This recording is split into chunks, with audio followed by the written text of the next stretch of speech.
Hi, I'm Christy Barker with the Biblical History Center. I'm our Director of Education and Programming as well as our Curator, and today I want to talk to you guys about tomb robbers. So in Old Testament times, and we read about it from ancient Egypt all the time, the deceased would be buried with some of their valuables. We are probably most familiar with it because of the Tutankhamun's discovery by Howard Carter in Egypt, and his tomb was packed full of chariots, thrones, gold, any valuable you could possibly imagine. That is exceptional. That is incredibly rare. He was a pharaoh after all.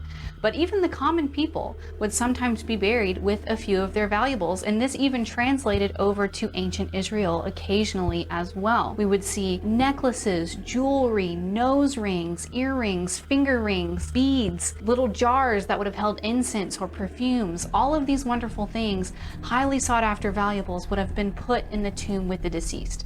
Now, the Egyptians did this because they thought that that person was going to have to use all of these things in the afterlife.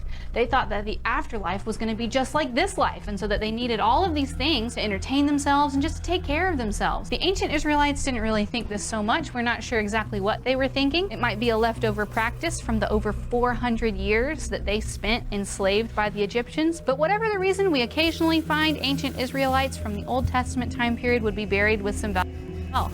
One famous example of this is the tomb in Ketef Hinnom, where they found several valuables. And this is, again, an incredibly rare thing. It's also incredibly rare, not just because it would have been expensive, but because, like I mentioned at the beginning of the video, tomb robbers.